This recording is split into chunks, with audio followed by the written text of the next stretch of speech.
মায়ের রান্নাঘরে আপনাদের সকলকে স্বাগতম। তো আজকে আমি মায়ের কাছ থেকে শিখে নিতে যাচ্ছি কাবুলি ছোলা দিয়ে একটা ঘুগনি বানানো, পনির দিয়ে মা বানিয়েছে। তো সেটাই আমি মায়ের কাছ থেকে শিখে নিয়েছি। সাথে আছে মায়ের কিছু সিক্রেট মশলা, যেগুলো দিয়ে মা বাড়ির সাধারণ রান্নাবান্নাগুলো করে থাকে, আর একদম খেতে দুর্দান্ত স্বাদের হয়। হোমমেড মশলা অবশ্যই। তো চলো দেখে নিই। প্রথমে কাবুলি ছোলাগুলোকে 7-8 ঘন্টার জন্য ভিজিয়ে রেখেছিল। কাবুলি ছোলাগুলো ফুলে একদম দ্বিগুণ হয়ে গেছে। তারপর এগুলোকে একটা আলু কেটে দিয়েছে। আলু আর কাবুলি ছোলাকে প্রেশার কুকারে সেদ্ধ হতে দিয়ে দেবে। প্রেশার কুকারে একটু সফট করে নামিয়ে নিতে হবে। এখন সফট করাটা আপনাদের কাছে, যতটা আপনারা সফট খেতে চান। যদি আমাদের বাড়িতে একটু শক্ত শক্ত পছন্দ করা হয় আমার বাবার দ্বারা, তো তাই জন্য একটু শক্ত টাইপের বানায়। আর আপনারা যদি একটু নরম খেতে পছন্দ করেন, নরমই বানাবেন। তো সেটা পুরোটাই আপনাদের উপরে অপশনাল। তো প্রেশার কুকারে সেদ্ধ করার পর এই জলগুলোকে ছাড়িয়ে নিতে হবে।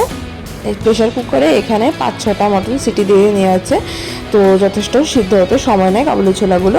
তারপর এখান থেকে জলগুলোকে ছাড়িয়ে নেওয়া হয়েছে। জলগুলোকে ছাড়িয়ে নিয়ে এগুলোকে দ্বারা তোমাদেরকে দেখাচ্ছি। দেখো কতটা, মানে অতটাও নরম না, অতটা শক্ত না, গরম, তাই জন্য আমি প্রেস করতে পারছি না। দেখো মিডিয়াম সেদ্ধ করে নিয়েছে আমার। চাইলে তোমরা আর একটু সেদ্ধ করে নিতে পারো। তারপর কড়াইতে তেল দিয়ে কড়াইতে তেলটাকে ভালো করে গরম হতে দিতে হবে। আর এদিকে মশলার মধ্যে আছে আদা কুড়িয়ে নিয়েছে মা, এদিকে জিরে ধনের গুঁড়ো, হলুদ, মরিচ আর নুন। মরিচটা অনেক কম নিয়েছি, কারণ মশলা খাওয়া মানে মরিচটা একটু খেতে পারি না আমি, সেই জন্য।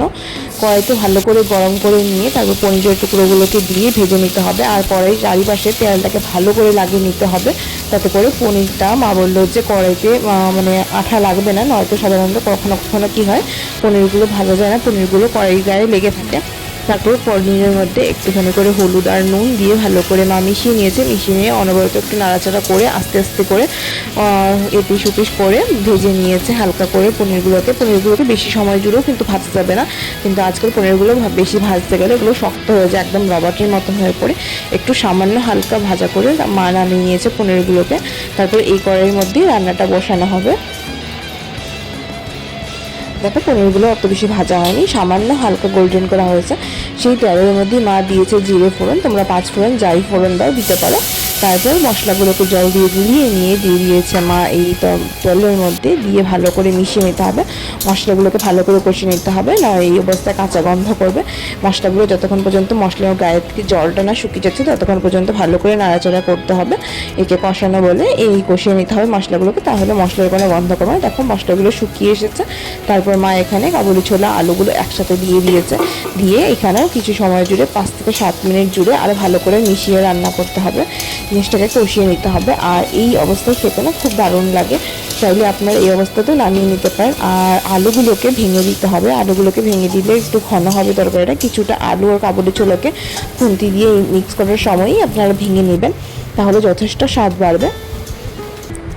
আর এখানে সিক্রেট মশলার মধ্যে আছে তোমার এই ধনে পাতার গুঁড়ো। এখন বলবে ধনে পাতার গুঁড়ো কী করে হলো, কারণ সিজনে দেখো শীতের সময়ই যেটা লোকাল ধনে পাতা বেরোয়, সেটা স্বাদ আর গন্ধ মানে টেস্ট তো আমরা সবাই জানি, কিন্তু সেই মানে ধনে পাতা তো পরে গরমের সিজনে এখন তো আর পাওয়া যায় না। তাই জন্য আমি ধুয়ে পরিষ্কার করে এগুলোকে সব একটু হালকা শুকাত দিয়ে, মানে ছায়াতে শুকাতে হবে, শুকাত দিয়ে এগুলোকে পাউডার করে রাখি রান্নাতে দেওয়ার জন্য। কারণ এই সময় ধনে পাতা পাওয়া যায় না, যখন তখন কখনো পাওয়া যায় কখনো পাওয়া যায় না, তাই জন্য এরকম করে রাখি।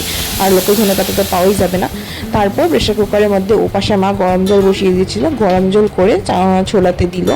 এখানে গরম জল কেন দেওয়া হয়েছে, মা বলেছে যে গরম জল না দিলে ছোলাগুলো আবারও শক্ত হয়ে যাবে, তাই জন্য গরম জল দিতে বলেছে। আর যদি তোমরা শক্ত করে নিতে চাও তাহলে ঠান্ডা জলে বসিয়ে দিও, কিন্তু এখানে গরম জলই ইউজ করা হয় যাতে তাড়াতাড়ি ফুটে ওঠে আর ছোলাগুলো শক্ত না হয়ে যায়, মানে রান্নাটা ভালো হয়। ছোলাগুলো যেরকম ছিল সেরকমই থাকবে, অত বেশি শক্ত হবে না। রান্নার পর ছোলাগুলো একটু টাইট হয়ে পড়ে। তো জলটা দিয়ে ঝোল করে নিয়েছে মা। তারপর 2-4 মিনিট মতন দিয়ে তারপর পনিরগুলোকে আস্তে আস্তে করে দিয়ে দিয়েছে। দেখো ঝোলটা কিন্তু ফুটে উঠছে, যেহেতু জলটা গরমই ছিল তাই ঝোল ফুটে উঠতে আর বেশি সময় লাগবে না, তাড়াতাড়ি রান্নাটা হয়ে যাবে তোমাদের। তারপর মা এই যে পনিরগুলোকে দিয়ে আস্তে আস্তে করে মিশিয়ে নিয়েছে। মিশিয়ে নিয়ে তারপর ঝোলটা একটুখানি ঘন হওয়া পর্যন্ত ফুটতে দেবে, 5 থেকে 7 মিনিট বা 10-15 মিনিটের মতন, যতটুকু তুমি যখন তোমরা ঝোলটা চাও সেইটুকু পর্যন্ত। দেখো ঝোলটা যথেষ্ট শুকিয়ে এসেছে। তারপর এখানে ফাইনালি তোমার দেওয়া হবে গরম মশলা। গরম মশলাটা খুবই ইম্পর্টেন্ট, গরম মশলাটা না দিয়ে যেন একটা টেস্টি পাবে না। গরম মশলা বা তোমরা এখানে অনেকে ছোলা মশলা ইত্যাদি ব্যবহার করতে পারো, সেই সব দিলে ভালো হয়। আর তাছাড়া চিকেন মশলা, অনেক কেউ যদি চিকেন লাভার থাকে চিকেন মশলাও দিতে পারে, কিন্তু চিকেন মশলা দিলে খুবই টেস্ট হবে। তারপর একটু নাড়াচাড়া দিয়ে মা আলুগুলোকে আরেকটু যা আলু ছিল ওগুলোকে ভেঙে নিয়েছে, ভেঙে দিয়ে তারপর নামিয়ে নিয়েছে। দেখো কেমন হয়েছে। আর এই ঝোলটা কিন্তু আরও কিছু সময় পর আস্তে আস্তে আর একটু শুকিয়ে যাবে, তো আর একটু ঘন হয়ে পড়বে। তা তোমাদের কেমন লেগেছে জানিও। আর যদি ভালো লেগে থাকে তোমার সাবস্ক্রাইব করে পাশে থেকো। আমার চ্যানেলে সব মার হাতে সিম্পল অ্যান্ড সাধারণ রান্নাবান্নাগুলোই দেখতে পাবে। তা কেমন লেগেছে জানিও, লাইক করে দিয়ে পাশে থেকো। তো আবার দেখা হবে অন্য কোনো রান্না নিয়ে।